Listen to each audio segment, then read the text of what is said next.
ذرا تصور کیجئے آپ اپنے گھر میں سکون سے بیٹھے ہیں، اچانک موبائل پر ایک نوٹیفیکیشن آتا ہے کہ آپ کا بینک اکاؤنٹ بند کر دیا گیا ہے۔ چند لمحوں بعد آپ کا فون بلاک ہوتا ہے، سوشل میڈیا اکاؤنٹس غائب ہو جاتے ہیں، پاسپورٹ اور شناختی کارڈ معطل، اور پھر آپ کے دروازے پر قانون نافذ کرنے والے ادارے موجود ہیں۔ سوال یہ ہے کہ کیا یہ سب کسی عدالت کے فیصلے کے بعد ہوا یا صرف ایک انتظامی کارروائی کے نتیجے میں ہے؟ ناظرین، آج ہم بات کریں گے ایک ایسے مجوزہ قانون کی جس نے پاکستان کے قانونی، سیاسی اور انسانی حقوق کے حلقوں میں شدید بحث چھیڑ دی ہے۔ آخر یہ بل ہے کیا؟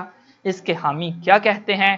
مخالفین کیوں اسے خطرناک قرار دے رہے ہیں اور حقیقت کیا ہے؟ آئیں جانتے ہیں۔ السلام علیکم، میں ہوں خرم ابن شبیر اور آپ دیکھ رہے ہیں ڈیجیٹل آواز نیوز پر پروگرام خرم کی آواز۔ پنجاب اسمبلی میں پیش کیے جانے والا ایک bill Punjab control of habitual offender and anti social behaviour bill 2026 ان دنوں ملک بھر میں زیر بحث ہے۔ ایک ایسا بل جو ایک انتہائی خطرناک بھی ہو سکتا ہے اور بہت فائدہ مند بھی ہو سکتا ہے۔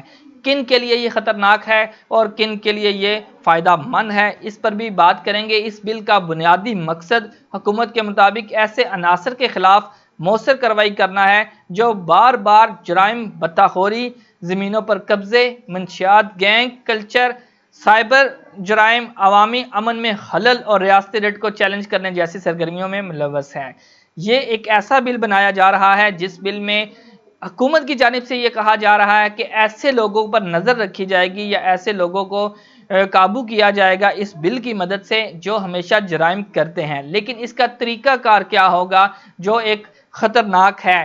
لیکن دوسری طرف وکلاء، آئینی ماہرین، اپوزیشن جماعتیں اور انسانی حقوق کے کارکن کا کہنا ہے کہ اس بل میں شامل بعض اختیارات اتنے وسیع ہیں کہ ان کا غلط استعمال شہری آزادیوں کے لیے خطرہ بن سکتا ہے۔ اصل معاملہ کیا ہے، اس پر بات کرتے ہیں کہ بل کے مطابق صوبائی، ڈویژنل اور ضلعی سطح پر انٹیلیجنس کمیٹیاں قائم کی جائیں گی۔ کچھ کمیٹیاں بنائی جائیں گی جو ایسے لوگوں پر نظر رکھیں گی جو کرائم کرتے ہیں، جو غلط کاموں میں ملوث ہوتے ہیں۔ یہ کمیٹیاں ان افراد کی نشاندہی کریں گی جو اینٹی سوشل بیہیویئر یا پھر ہیبیچول افینڈر کے مرتکب سمجھے جاتے ہیں۔ بل میں بعض حالات میں درجہ ذیل اقدامات کی گنجائش رکھی گئی ہے: بینک اکاؤنٹ کا بلاک کرنا، جائیداد ضبط کرنا یا منسلک کرنا، موبائل فون اور دیگر ڈیجیٹل آلات ضبط کرنا، الیکٹرانک مانیٹرنگ، الیکٹرانک ڈیوائس ہوگی وہ لگائی جائے گی، اور نقل و حرکت پر پابندی، یعنی کہ ایک ایسی ڈیوائس آپ کے ساتھ لگائی جائے گی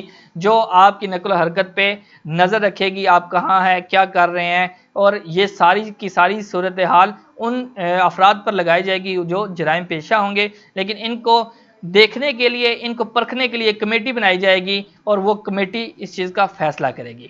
بعض شناختی دستاویزات یا سہولت پر قدغن ہوگی کہ کچھ چیزیں آپ جو ہے وہ نہیں بنا سکیں گے، اس پر کام نہیں کر سکیں گے۔ آئی ڈی کارڈ کے بغیر جیسے آپ بینک اکاؤنٹ بناتے ہیں تو آپ کا بینک اکاؤنٹ نہیں بن سکے گا، آپ کا پاسپورٹ نہیں بن سکے گا، آپ کوئی سفر نہیں کر سکیں گے، آپ کو ایک محدود جگہ پہ رکھ دیا جائے گا، آپ اس سے آگے نہیں جا سکیں گے۔ یہ تمام نکات مجوزہ بل کے متن میں موجود ہیں، تاہم ان کے نفاذ اور عدالتی نگرانی کے طریقہ کار پر ہی سب سے زیادہ سوالات اٹھائے جا رہے ہیں۔ کچھ لوگ اس کو ایکسیپٹ کر رہے ہیں کہ یہ بہت اچھا فیصلہ ہے، بڑا اچھا اقدام ہے، لیکن عدالت کے فیصلے کے مطابق ہونا چاہیے۔ اصل اعتراض کیا ہے جی؟ اصل اعتراض صرف اختیارات پر نہیں بلکہ ان کے استعمال کے طریقہ کار پر ہے۔ قانونی ماہرین کہتے ہیں کہ اگر کسی شہری کے بنیادی حقوق متاثر ہونے ہوں تو اس کا فیصلہ آزاد عدالت کو کرنا چاہیے، نہ کہ صرف انتظامی یا انٹیلیجنس سفارشات کی بنیاد پر۔ تنقید کرنے والوں کے مطابق اگر سماج دشمن رویہ یا غلط معلومات کی تعریف واضح نہ ہو تو اس کی تشریح مختلف انداز میں کی جا سکتی ہے۔ اسی خدشے کی وجہ سے بعض حلقے اسے نوآبادیاتی دور کے گنڈا ایکٹ، یعنی کہ برطانیہ کے دور میں ایک ایسا ایکٹ لگایا گیا تھا جو گنڈے اور بدماش لوگوں کو نظر رکھنے کے لیے بنایا گیا تھا، سیم یہ وہی ایکٹ ہے جو اس وقت لگایا جا رہا ہے کہ ایک ڈیوائس جو ہے وہ ایک مجرم کے ہاتھ میں یا پاؤں میں یا کسی بھی جگہ پہ انسرٹ کی جائے گی تاکہ اس پر نظر رکھی جائے۔ اس حوالے سے حکومت کیا کہتی ہے جی؟ کہ دوسری جانب حکومت پنجاب کا کہنا ہے کہ اس قانون کا مقصد عام شہری نہیں بلکہ پیشہ ور مجرم، گینگ لینڈ مافیا، بتہ خور، منشیات فروش اور وہ عناصر ہیں جو ریاستی ریٹ کو چیلنج کرتے ہیں۔ حکومت کے مطابق موجودہ قوانین ایسے جرائم سے مؤثر انداز میں نمٹنے کے لیے کافی نہیں، اس لیے ایک نیا قانونی فریم ورک ضروری ہے۔ یعنی کہ جو ابھی قانون ہے، اس قانون میں وہ چیزیں موجود نہیں ہیں جو مجرموں کو کنٹرول کر سکتی ہیں۔ ابھی بھی بٹھا خوری ہو رہی ہے، ابھی بھی جائیدادوں پہ قبضے ہو رہے ہیں، ابھی بھی قتل و غارت ہو رہی ہے، لیکن حکومت کے مطابق یہ انف نہیں ہے۔ اس کو روکنے کے لیے ایک نیا قانون بنانے کی ضرورت ہے، جو کہ بنانے کی سفارش کی جا چکی ہے۔ دلچسپ بات یہ ہے کہ اس بل پر ہونے والی شدید تنقید کے بعد پنجاب اسمبلی کے اسپیکر نے بھی اس پر سوالات اٹھا دیے ہیں۔ بعد از وزیر اعلیٰ پنجاب نے اس مجوزہ قانون کو دوبارہ نظر ثانی کے لیے روکنے اور متنازع شقوں کو، خصوصی طور پہ اینٹی سوشل بیہیویئر جو ہے، اس کی تعریف کے بارے میں دوبارہ غور کیا جائے گا کہ یہ کون سی ایسی حرکات ہوں گی جو اینٹی سوشل بیہیویئر کہلائی جائیں گی، اور اس پہ اس کو مکمل طور پر اس ساری چیز کو دیکھ کر پھر ایک مکمل طور پر ایک اختتامی شکل جو ہے، حتمی شکل اختیار کیا جا سکے گا اس کو۔ اچھا، اب بات کرتے ہیں کہ جمہوریت میں دو چیزیں ہمیشہ ساتھ چلتی ہیں، ایک ریاست کی ذمہ داری اور یعنی کہ ریاست کی ذمہ داری امن اور امان قائم کرنا ہے، دوسرا شہریوں کے بنیادی حقوق کا تحفظ بھی ہے۔ امن امان بھی قائم ہو اور جو شہریوں کے حقوق ہیں ان کا تحفظ بھی ہو۔ اگر ریاست کے پاس اختیارات ہوں مگر ان پر عدالتی نگرانی نہ ہو تو خدشات پیدا ہوتے ہیں، اور اگر ریاست کے پاس اختیارات ہی نہ ہوں تو جرائم پیشہ عناصر معاشرے کو یرغمال بنا لیتے ہیں۔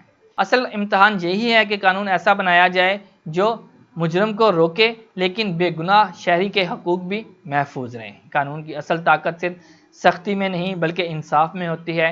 اگر قانون عوام کو تحفظ دے تو وہ ریاست کو مضبوط بناتا ہے، لیکن اگر اس قانون پر سوالات اٹھنے لگیں تو ریاست کی ذمہ داری ہے کہ وہ عوام کے خدشات دور کرے۔